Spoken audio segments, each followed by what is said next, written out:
Okay friends, बहुत कुछ theory भी की थी पिछली क्लास में, कुछ क्वेश्चंस भी किए थे इलेक्ट्रोस्टैटिक्स के।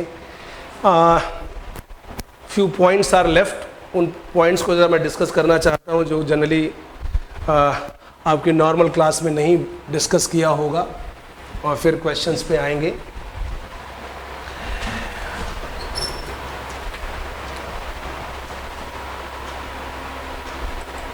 Dipole, electric dipole. Electric dipole के बारे में हमने बहुत कुछ पढ़ रखा है। डाइपोल मोमेंट क्या होता है, इलेक्ट्रिक डाइपोल की वजह से एक्सियल और इक्वेटोरियल लाइन पर इलेक्ट्रिक फील्ड का मैग्नीट्यूड और डायरेक्शन क्या होती है, शॉर्ट डाइपोल के लिए वो फॉर्मूले कैसे मॉडिफाइड होते हैं, ये सब हम लोग डिस्कस कर चुके हैं। डाइपोल की वजह से पोटेंशियल किसी जनरल पॉइंट पर कैसे निकालते हैं ये भी हमको पता है, और शॉर्ट डाइपोल के लिए उसको मॉडिफाई कैसे करते हैं ये भी हमें पता है। तो बहुत लेट तक आते हैं, ये बहुत गड़बड़ है, ये हम लोग डिस्कस कर चुके हैं। एक छोटा सा कॉन्सेप्ट है, वो भी डिस्कस किया था कि electric field at any point due to dipole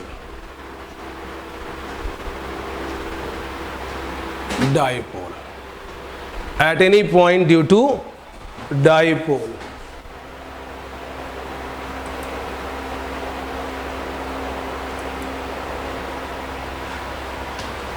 ये एक बार रिपीट कर देता हूं। मान लीजिए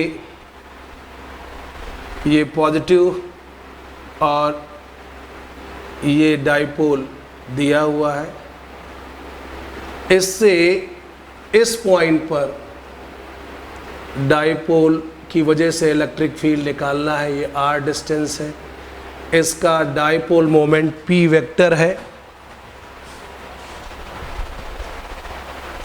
तो शॉर्ट डाइपोल, हाँ बोलो बेटा। सर वो स्टार्टिंग में बोला था कि आज क्लास में जी मैंने कर दिया। अब देखिए यहाँ पे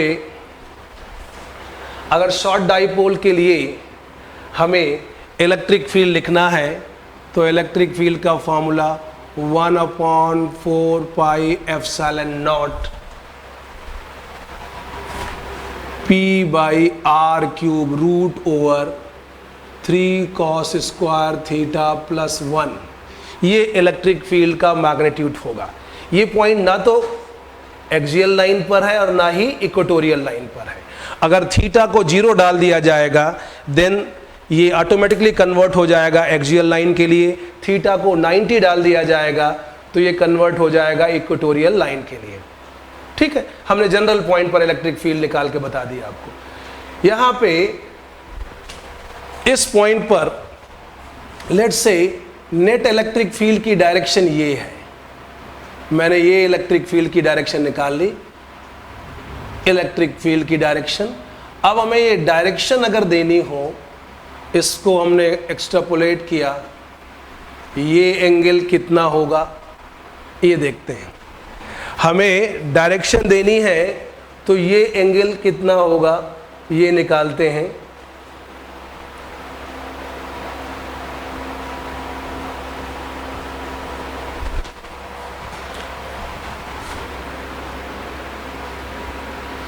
ये एंगल अल्फा ले लेते हैं तो ये कितना हो जाएगा,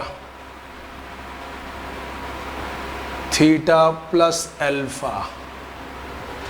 थीटा वो है जो उस पॉइंट का पोजीशन वेक्टर एक्सिस के साथ इंक्लाइन होता है, और अल्फा क्या है, अल्फा कैसे निकाला आपने, एक मिनट,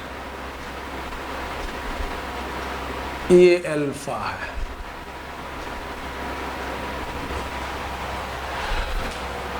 तो अगर मुझे एंगल अल्फा निकालना हो तो कैसे निकालूंगा मैं, ये भी मैं डायरेक्टली बता देता हूँ कैसे निकालेंगे। अल्फा और थीटा में रिलेशन होता है tan alpha is equal to 1/2 tan theta.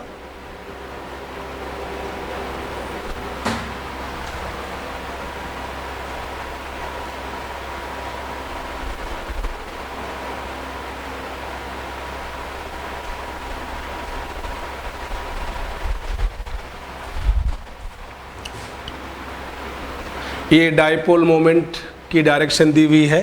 तो ये दोनों फॉर्मूले हमें यूज में आने वाले हैं।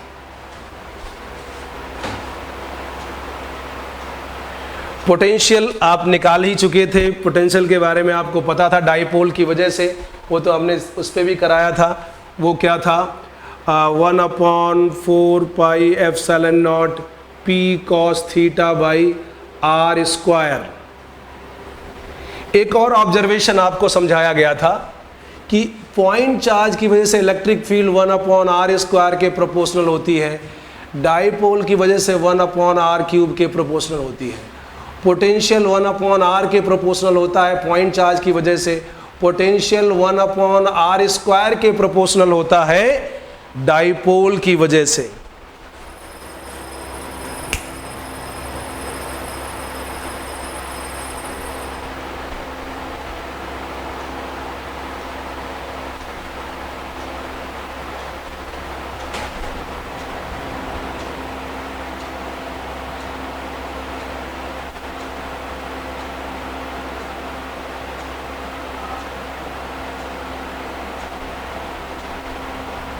फिर कुछ और पॉइंट्स डिस्कस किए जा सकते हैं, जैसे यहाँ एक इलेक्ट्रिक फील्ड डेवलप है और ये डाइपोल रखा हुआ है, मैं डाइपोल मोमेंट दिखा दे रहा हूँ।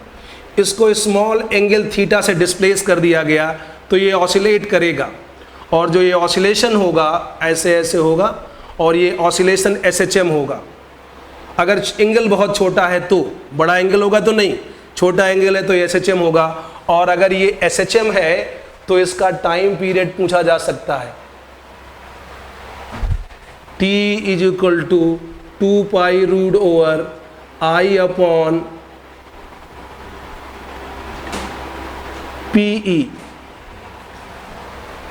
P for dipole moment, E for electric field. If the dipole is displaced slightly from this axis, it will oscillate and perform SHM, and the time period for SHM is given by this। I क्या है, I is moment of inertia, I is moment of inertia of dipole about an axis perpendicular to the length and passing from center of dipole, passing from center of the dipole।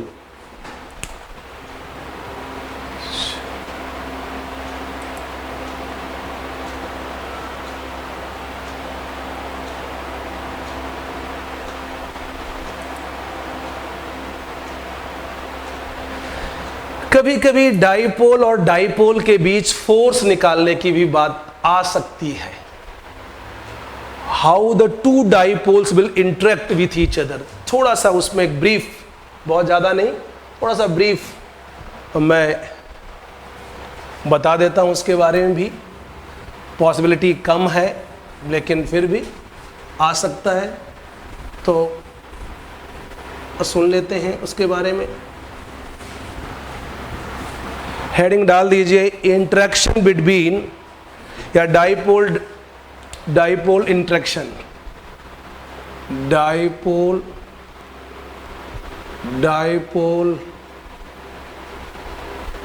Interaction. दो dipole से उनके बीच कैसे interaction होगा।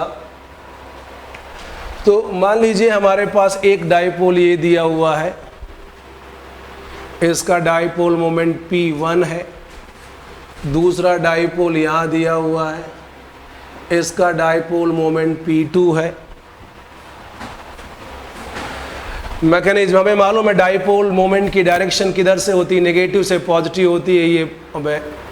ये minus है, ये plus charge है, ये भी माइनस है और ये प्लस चार्ज है, कुछ इस तरह से दिया हुआ है।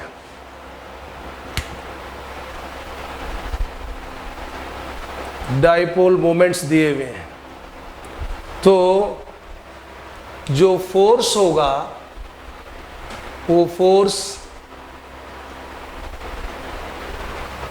इस सिचुएशन कई केसेस डिस्कस करने पड़ेंगे मुझे। केस 1, इस सिचुएशन की बात करें तो जो फोर्स है 1/4πε0 6p1p2/r⁴। r क्या है? यहाँ के सेंटर से यहाँ दूसरे के सेंटर के बीच की डिस्टेंस को हम r कह रहे हैं। ये centre of the two dipoles. इस ऐसे ओरिएंटेशन में ये अट्रैक्टिव होगा। Dipoles are along the same, dipole moments are facing same direction. अगर सेम डायरेक्शन में है तो अट्रैक्टिव होगा, अगर दोनों अपोजिट डायरेक्शन में रख दिए जाएंगे तो रिपल्सिव हो जाएगा। मतलब कि अगर इस तरह सिचुएशन हो जाए, एक डाइपोल मोमेंट ऐसे है और दूसरा डाइपोल मोमेंट ऐसे है, और उनके बीच की डिस्टेंस फिर से कितनी है? r। मैग्नीट्यूड यही लिख लो, बट फोर्स ऑफ रिपल्सन लिख देना उसमें।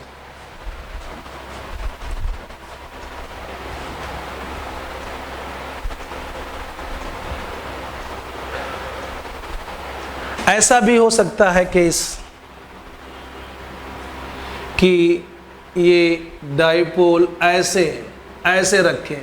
अब ये किधर भी इनका ओरिएंटेशन होगा, ये डिस्टेंस भर r दिया हुआ है, ये इसका डाइपोल मोमेंट p1 है, ये p2 है। ओरिएंटेशन कैसा भी होगा, यहाँ रिपल्सन ही लगेगा।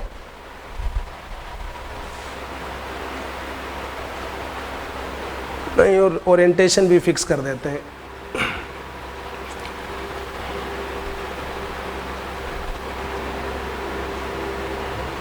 बट फॉर्मूला चेंज हो जाएगा। ये 1/4πε0 3p1p2/r⁴ हो जाएगा।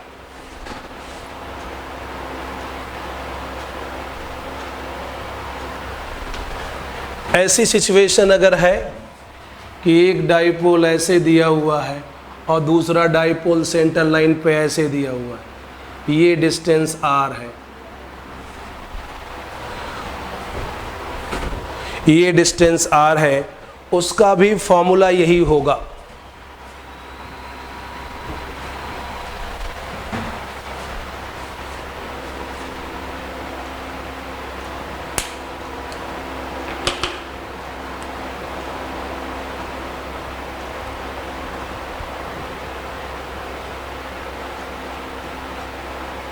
कम चांसेस हैं इस पे क्वेश्चन आने के, लेकिन फिर भी कुछ पास्ट में आया हुआ है इसलिए बता दिया।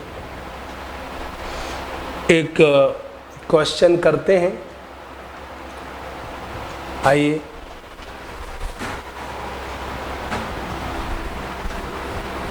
अब कूलम्स लॉ या इलेक्ट्रिक फील्ड और पोटेंशियल के ऑलमोस्ट जो थ्योरी एरियाज थे वो हमने पढ़ लिए हैं। तो क्वेश्चन को रिफाइन करना है जितना कर पाएंगे आप। एक क्वेश्चन मैं यहाँ करा रहा हूँ, उसको करते हैं। डाइपोल पे ही क्वेश्चन था मेंस में, उसी को करा देता हूँ। सर, हाँ जी सर जो एक बता रहे जिसमें उसमें r क्या होगा? दोनों के r हमेशा सेंटर टू सेंटर डिस्टेंस होगी।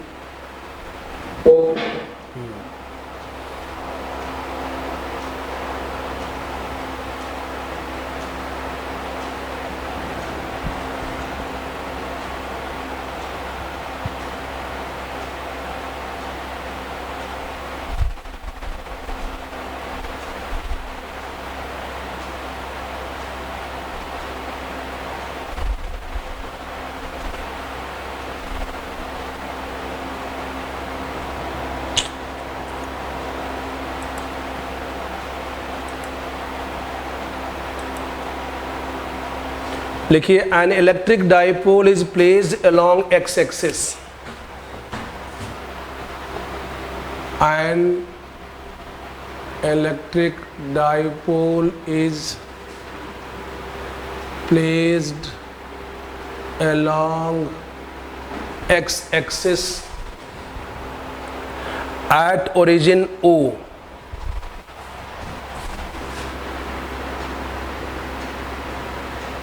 origin O,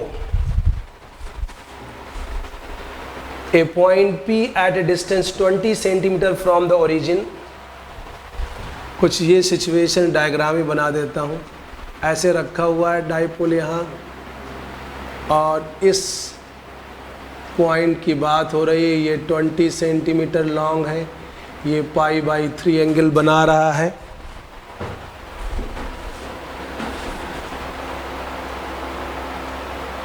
हमसे पूछा गया है if the electric field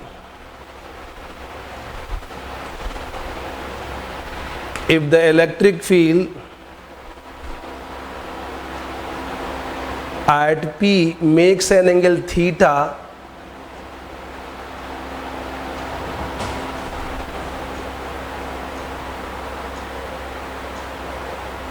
with the x-axis, then the value of theta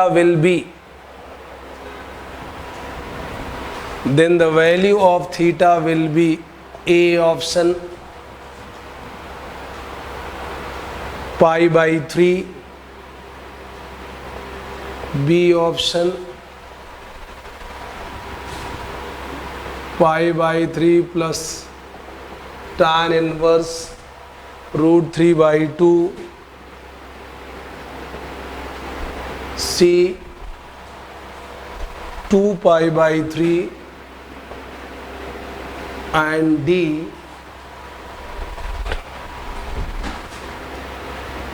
tan inverse √3/2.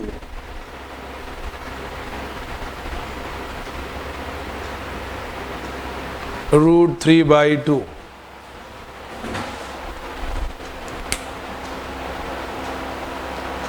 Options लिख दिए आपने, कौन सा ऑप्शन आएगा याद करिए. अभी डायग्राम जो बनाया था हमने,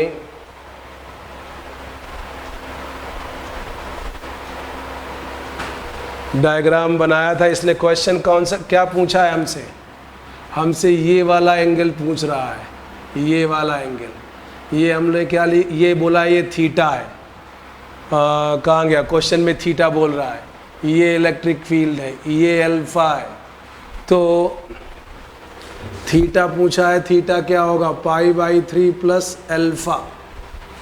अल्फा कैसे निकालेंगे, मैंने बताया था tan alpha half tan theta के बराबर होता है. और वो थीटा क्या था, वो थीटा यहाँ पे था, ये था.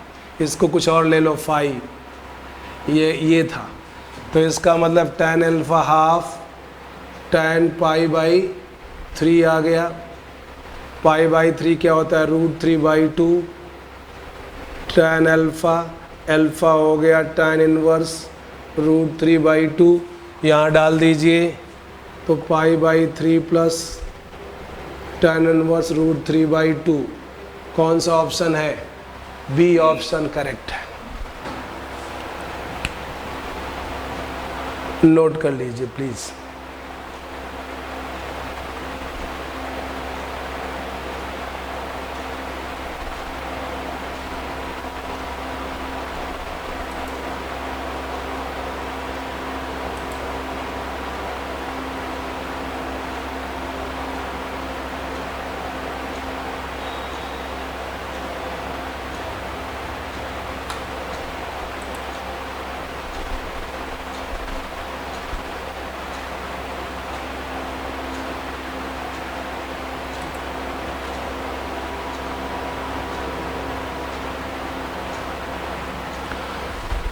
यहाँ पे नेक्स्ट क्वेश्चन देखिए.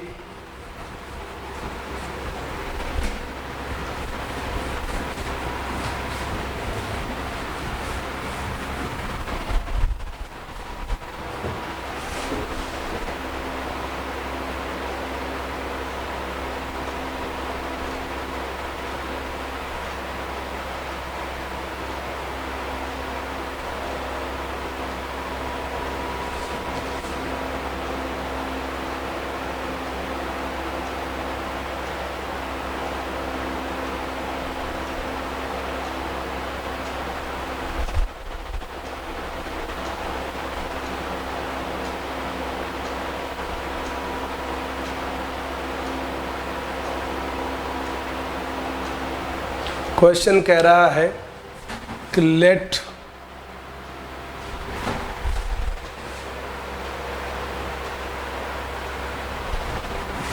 रो that is the density, charge density जो है वो इस फॉर्म में दी हुई है Q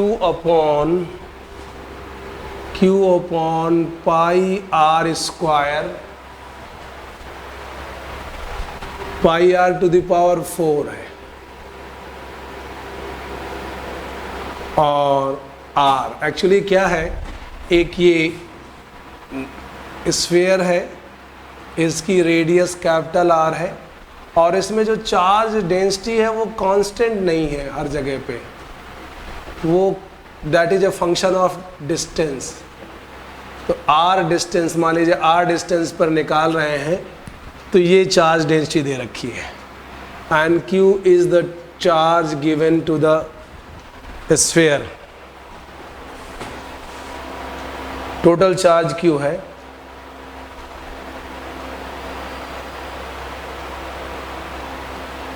अब उसने क्या पूछा हुआ है, इलेक्ट्रिक फील्ड चाहिए at R1 distance from centre, और ये दे रखा R1 is less than capital R, point अंदर है और हमें चार्ज चाहिए, इलेक्ट्रिक फील्ड चाहिए, नॉट चार्ज, इलेक्ट्रिक फील्ड चाहिए। ऑप्शंस हमारे पास क्या क्या दिए हुए हैं, ए ऑप्शन दे रखा है Q R1 square upon 4 pi epsilon not R to the power 4, B option दे रखा है हमें Q R1 square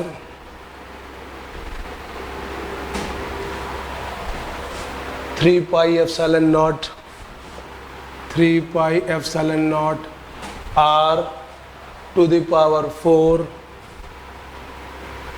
and C option दे रखा है 0,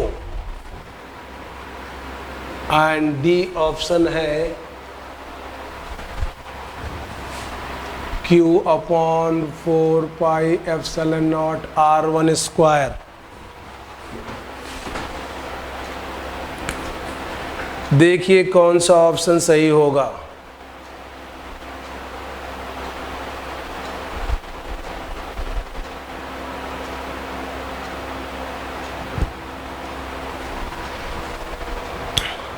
विदाउट वेस्टिंग टाइम मैं ज़रा इसको थोड़ा डिस्कस करना चाहता हूँ, देख लीजिए आप मेरे साथ साथ। जब भी ऐसी सिचुएशन हो तो हम लोग क्या करते हैं,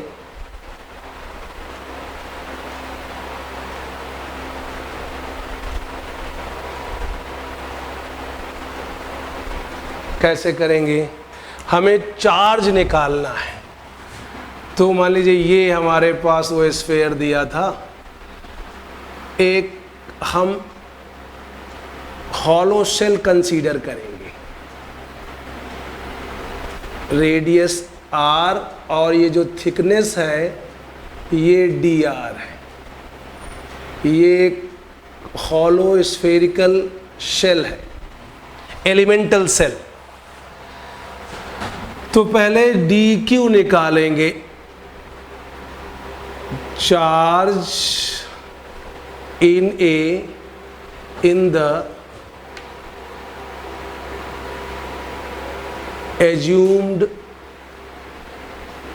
एलिमेंटल शेल, इस पे चार्ज निकालना है। कैसे निकालेंगे बच्चों, हमको surface charge density at r distance multiplied by उसके मटेरियल का वॉल्यूम। तो मटेरियल का वॉल्यूम कैसे निकालते हैं, 4 पाई r स्क्वायर उसका सरफेस हो गया मल्टीप्लाइड बाय उसकी thickness.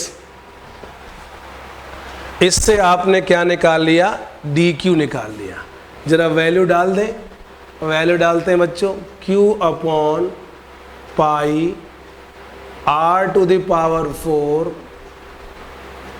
4 pi R cube DR, एक R यहाँ से एक और ये था, इस तरह कर दिया, पाई से पाई उड़ा देंगे तो क्या हमारे पास आएगा 4Q upon R to the power 4 और यहाँ R क्यूब DR ये आ गया DQ। इंटीग्रेट करेंगे 0 से टोटल चार्ज Q और इसको इंटीग्रेट करेंगे 0 से R1 तक के लिए, टोटल चार्ज चाहिए R1 तक के लिए, मिल जाएगा बच्चों। क्या करेंगे, ये तो आ जाएगा Q और ये आ जाएगा 4Q upon R to the power 4, R to the power 4/4, इसका इंटीग्रेशन होगा, R1 लिमिट है तो मैंने डाल दिया, ये Q आ गया, इस 4 से इस 4 को उड़ा दिया। अब हमको क्या फॉर्मूला होता है बच्चों इलेक्ट्रिक फील्ड का, 1 upon 4 pi epsilon naught Q upon R square, तो R1 स्क्वायर कर दो, यहाँ वैल्यू डालते हैं 1 अपॉन 4, सब किसी के फॉर्म में, यहाँ 1 upon 4 pi epsilon naught, Q की वैल्यू क्या हो गई, Q R1 to the power 4 R to the power 4 R1 square,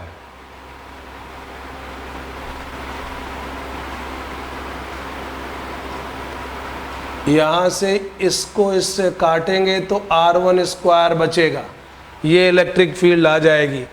A option correct है बच्चों, ए ऑप्शन करेक्ट है।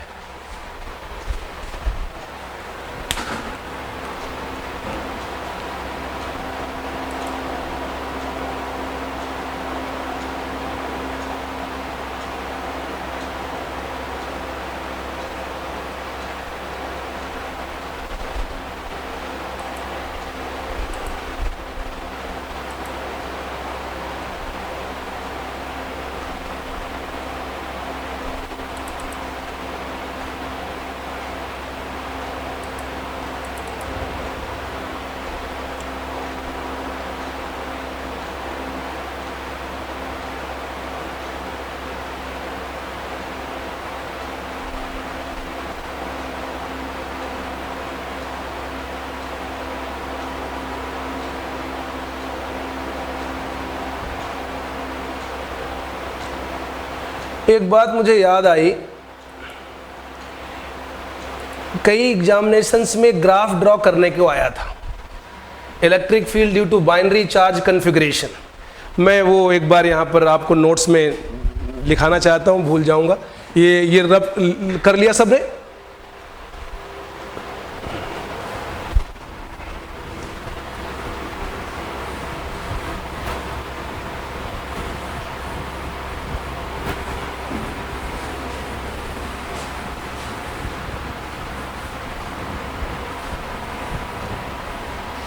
मैंने देखा है in general out of 25 there are 5 to 6 questions which are based on the graph. तो graph को थोड़ा carefully पढ़ने की जरूरत है, डिफरेंट टाइप के ग्राफ। और कई बार क्या होता है ग्राफ में, जब आप पहली बार कोई ग्राफ देख रहे हो तो sometimes you may commit the mistake. तो आप ग्राफ के कॉन्सेप्ट को सीखते रहें।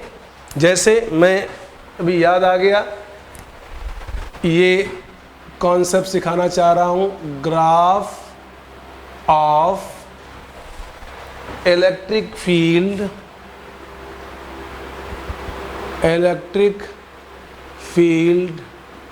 Due to binary charge system. What is this binary charge system?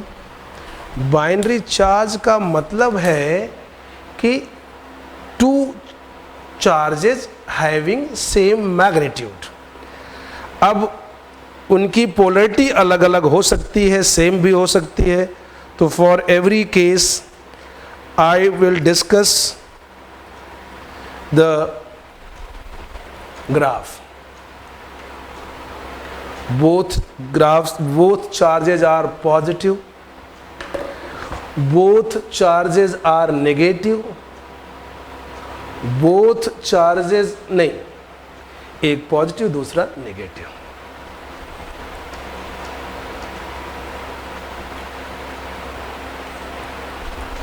यहां पर डिस्कस करते हैं। देखिए पहला केस दिखाऊंगा आपको।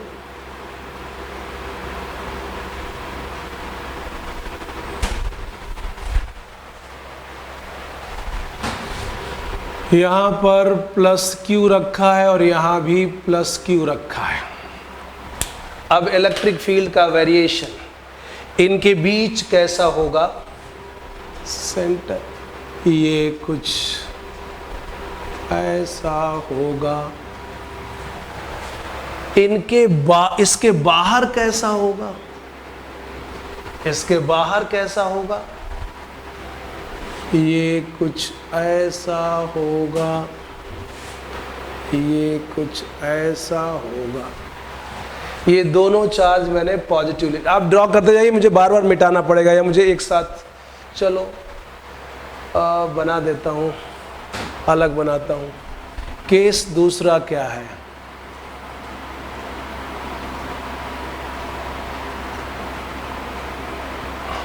अब ये प्लस क्यू और ये माइनस क्यू मैंने चेंज कर दिया।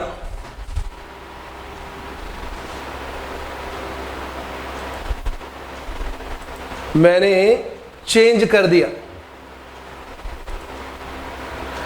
प्लस क्यू और माइनस क्यू कर दिया, तो इधर वाला ग्राफ तो एज यूजुअल था, कोई तकलीफ नहीं थी। ये वाला ग्राफ उलट गया, ऐसे हो जाएगा।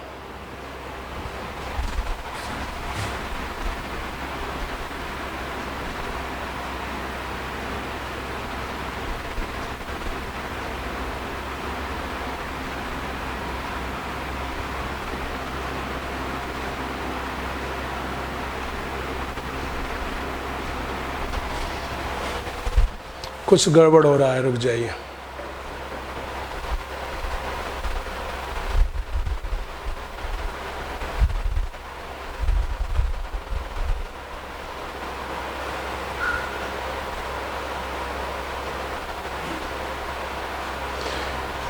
इस जगह पे अगर एक पॉजिटिव है एक नेगेटिव है,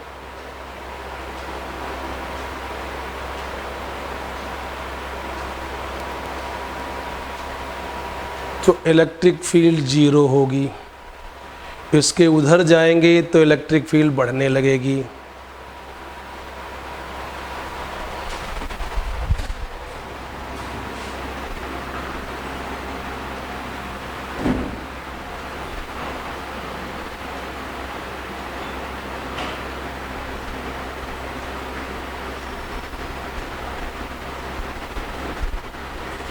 ऐसे होगा, तो टच कर रहा है वहाँ पे एक्सिस से।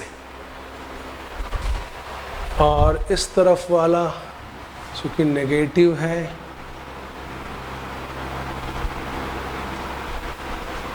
से बनना चाहिए। ठीक है,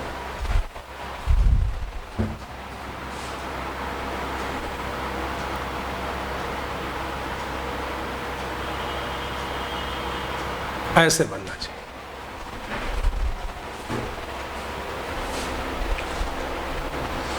दोनों नेगेटिव जब हो जाएंगे तो इनको पलट देना, बस इसको इधर कर देना, इसको इधर कर देना, बस। चलो मैं बना देता हूँ। बोथ नेगेटिव की सिचुएशन क्या होगी? अब मेरे पास जगह कम है, इसलिए मुझे ये करना पड़ेगा। ये माइनस है, ये भी माइनस है, ग्राफ उल्टा हो जाएगा, ऐसे चलेगा। ये ऐसे आ जाएगा, ये इस क्वाड्रेंट में आ जाएगा, बोथ नेगेटिव।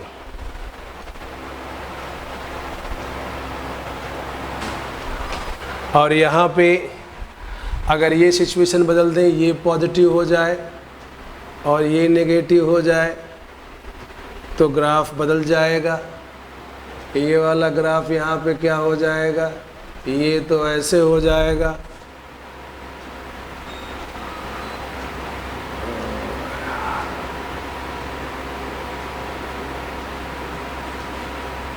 ऐसे मतलब उधर वाला इधर आ जाएगा।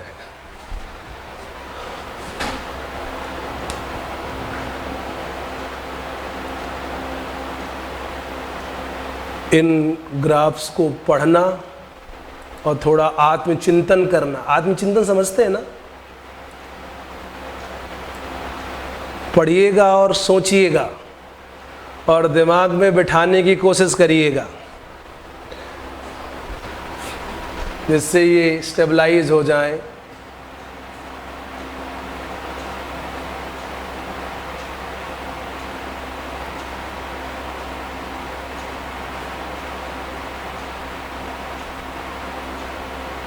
आइए एक क्वेश्चन करते हैं, मुझे लगता है आपको आना चाहिए। सेमी सर्कुलर तो करा चुका हूँ, इसी में से एक दर्द दे दिया इन्होंने। 2015 में क्वेश्चन आया था, हमने semi circular uniformly charge ring की वजह से मैग्नेटिक इलेक्ट्रिक फील्ड निकाल के देखा था और फॉर्मूला भी आपको बताया था, लेकिन इन्होंने क्या किया, यहाँ पर थोड़ा सा दर्द बढ़ा दिया।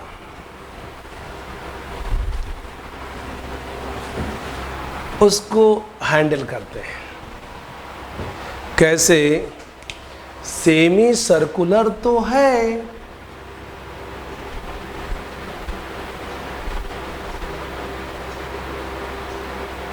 सेमी सर्कुलर तो है ऐसे, लेकिन एक्स और ये वाई एक्सिस है। चार्ज जो इस क्वाड्रेंट में चार्ज है वो माइनस है। ये एक दर्द पैदा किया इन्होंने। ये क्वाड्रेंट का चार्ज प्लस है। अब इसमें जो दिया है, वायर की जो लेंथ है, लेंथ ऑफ द वायर बता रहा हूं बच्चों, पूरा सेमी सर्कुलर वायर की लेंथ वो इन्होंने 20 सेंटीमीटर दे रखा है। और जो आर्क, डिफरेंट आर्क में इसमें माइनस क्यू और इसमें प्लस क्यू चार्ज दे रखा है, और चार्ज का जो मैग्नीट्यूड है वो है 10⁻³ एप्सिलॉन नॉट। ये चार्ज की वैल्यू है। ठीक है, ये कूलम में है। अब हमसे क्या कह रहा है, net electric field at O निकालना है। ये ओरिजिन O, हमें निकालना है net electric field at O निकालना है। ऑप्शंस दे सकता हूँ, दे देता हूँ। ऑप्शंस जो हमको दिए हुए हैं वो क्या हैं, 50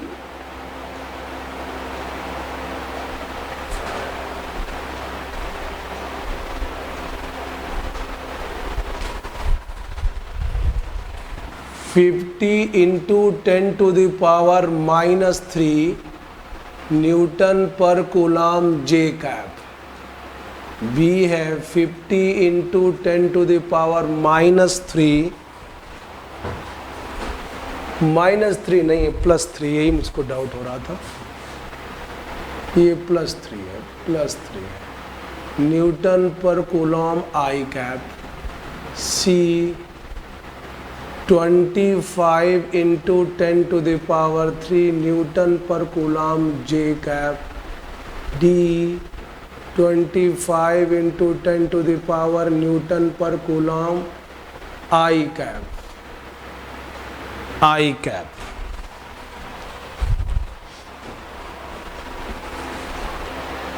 कैसे करेंगे,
आ गया क्या?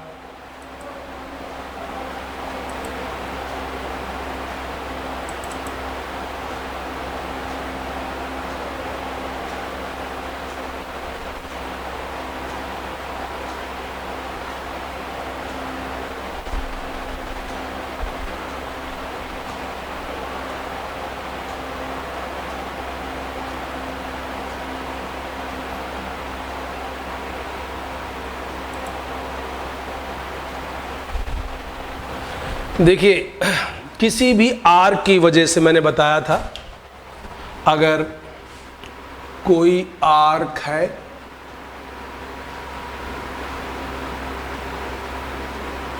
इसकी surface linear charge density lambda है, ये एंगल 2 अल्फा है, सिमेट्रिक डिस्ट्रीब्यूशन है, तो सेंटर पर जो इलेक्ट्रिक फील्ड का फॉर्मूला था वो तो क्या था? Lambda upon 2 pi epsilon naught are,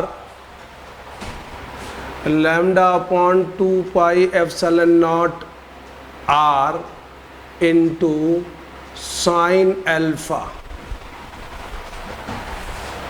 symmetric में वो जो sine alpha plus sine beta, उसको सब सिंप्लीफाई करके ऐसे करके आ गया सिमेट्रिक के लिए। अब इसको क्या करेंगे? हमें चार्ज दिया हुआ है और लेंथ दी हुई है 2 पाई आर, क्या कर सकते हैं? कोई बात नहीं।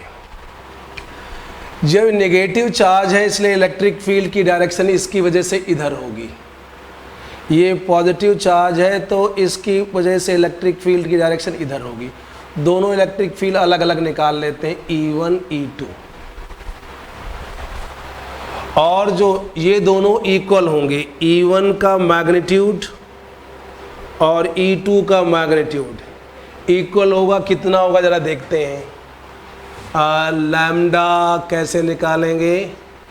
Q बाई एल, वैल्यू बाद में डाल देंगे, Q बाई एल, और नहीं L बाई 2, L तो पूरा है, ये आधा होगा, L बाई 2, ये लैम्डा निकल गया, इंटू साइन अल्फा, ये पूरा 90 है तो आधा कितना होगा? 45 degree, upon 2 pi epsilon naught r. R के टर्म में नहीं है, आर वार देखना जैसे निकलेगा, लेंथ दी हुई है तो रेडियस निकल जाएगी, कोई बड़ी बात नहीं है। तो ये हमारे पास आ गया, ये हो जाएगा Q L2 उधर आ गया, upon 2 pi epsilon naught r into L, और इसकी वजह से 1/√2, तो ये आ जाएगा कितना? √2 Q upon 2 pi epsilon naught R L, ये मैग्नीट्यूड आ जाएगा। अब वैल्यू ढूंढ के डाल दो इसमें, ये दो निकल जाएंगी। अब ये अगेन ये एंगल कितना होगा? 90 डिग्री होगा। इसका मतलब है जो इलेक्ट्रिक फील्ड आएगी वो इस डायरेक्शन में होगी, क्योंकि ये दोनों इक्वल है तो इसके सेंटर से रिजल्टेंट जाएगा, और रिजल्टेंट क्या होगा? E1 का मैग्नीट्यूड इंटू √2, तो ये E1 आया है, इसमें से √2 से और मल्टीप्लाई कर देंगे तो ये आ जाएगा √2 Q upon 2 pi epsilon naught R L into √2, तो क्या आ जाएगा? 2Q upon 2 pi epsilon naught R L, 2 उड़ा दो, Q अपॉन पाई एप्सिलॉन नॉट आर एल, और डायरेक्शन क्या होगी? आई कैप की तरफ होगी। यहाँ पर 2 आई कैप दिए हुए, इन दोनों में से कोई एक होगा, वैल्यू डाल के देखिएगा। देखो जो समझ में नहीं आवा माइक खोल के पूछ सकते हो।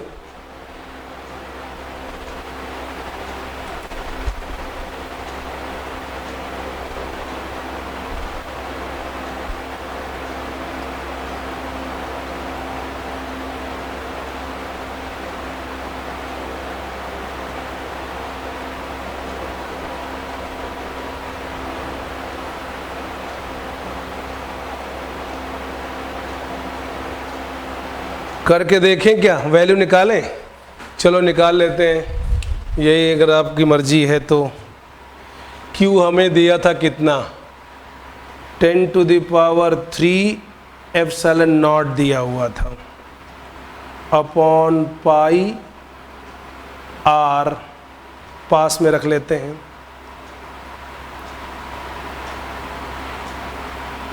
Epsilon not into L. L कितना था 20 सेंटीमीटर, तो 0.2 हो जाएगा। आर कैसे निकालोगे? आर सेमी सर्किल की सरकमफ्रेंस दी हुई है, तो 2 पाई आर, ठीक है, तो पाई आर, आर हो जाएगा एल बाई पाई।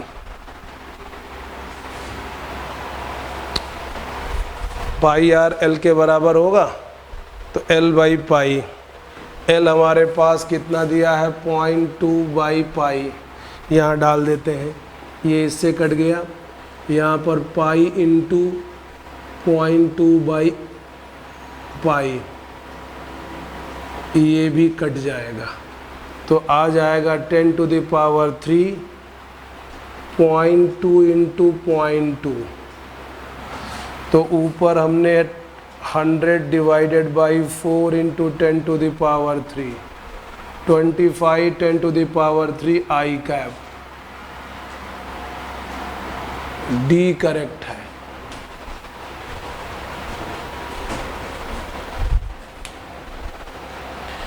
कोई कंफ्यूजन है आप पूछ सकते हैं। देखिए इसमें क्या चीज नहीं समझ में आई।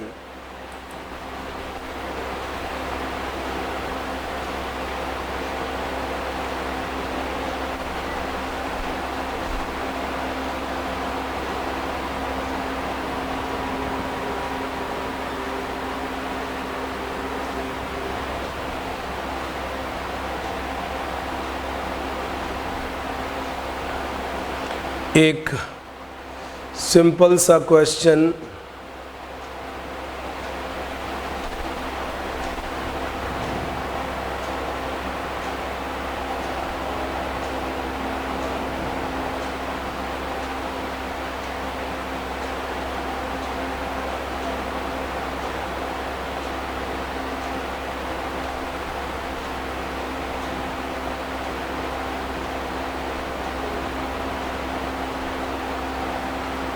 एक क्वेश्चन 2019 में ही आया था, उसको थोड़ा सा छोटा सा है, डिस्कस कर देते हैं।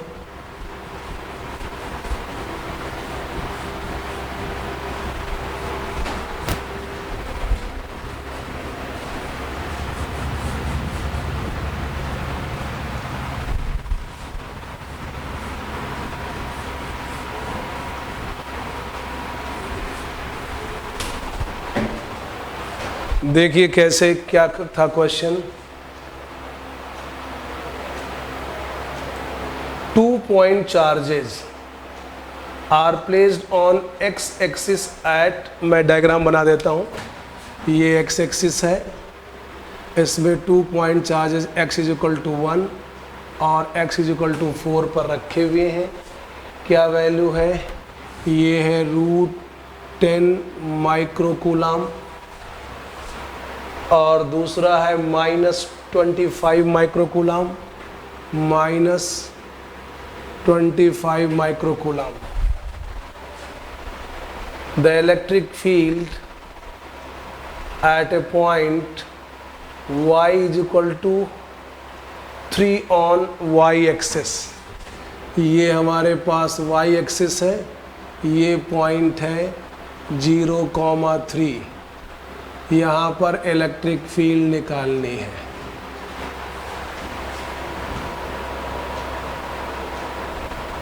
ऑप्शंस भी देख लीजिए। ए ऑप्शन जो कह रहा है -63 आई cap +27 J cap into 10⁻² volt per metre.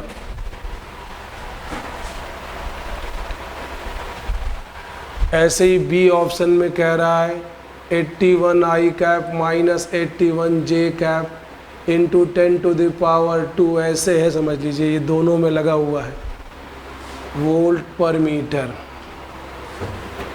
Third option क्या है? 63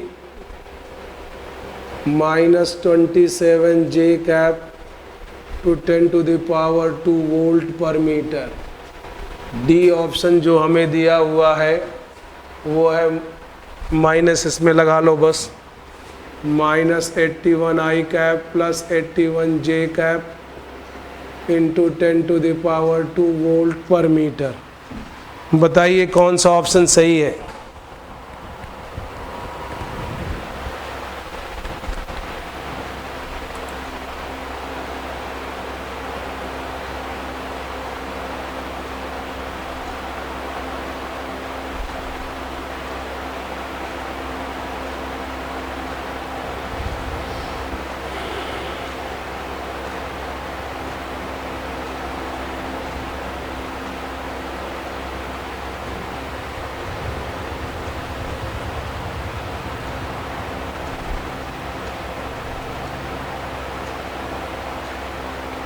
मैं थोड़ा सा एक्सप्लेन कर दूं यहाँ पे, बाकी फिर आप कर लीजिएगा।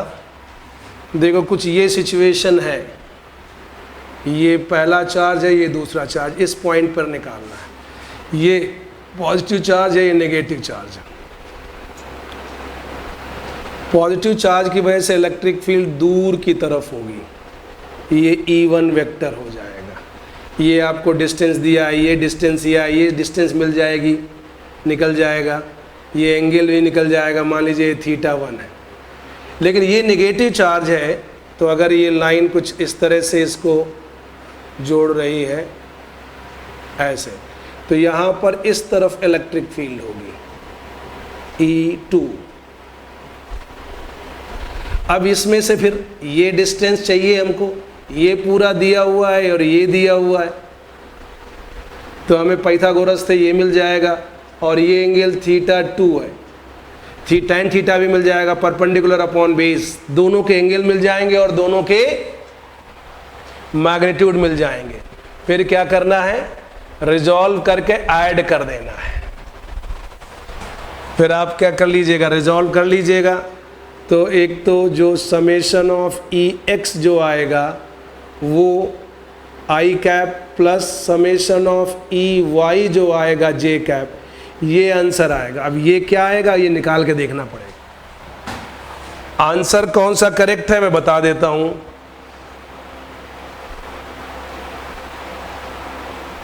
Answer C is correct. करिएगा। प्रीति प्रिया, सुनाई पड़ रहा है तुमको? यार तुम्हारा वो क्वेश्चन तो मैंने फिर नहीं बताया, अभी तुमसे देखा तो याद आया, तुमने भी रिमाइंड भी नहीं कराया, कुछ बोला भी नहीं। कल जब तुम कल कितने टाइम इंटरेक्शन के लिए आ रही हो मेरे साथ? बहुत सारे बच्चे 12 से 12:30 क्यों मांग रहे हैं? क्या सब सोते रहते हैं सुबह? मैंने देखा कि पहले दो स्लॉट तो बिल्कुल बेकार चले गए यार, ना कोई 11 से 11:30 पहुंच रहा है, ना 11:30 से 12 कोई पहुंच रहा है। जो आएगा इस समय उसको बोनस में बहुत टाइम देने वाला हूँ, बहुत अच्छी चीज़ें बताने वाला हूँ, चॉइस आपकी है। उस समय बहुत कम बच्चे, मुझे लगता है शायद कोई नहीं है, क्या मुझे याद नहीं आ रहा। मैं हूँ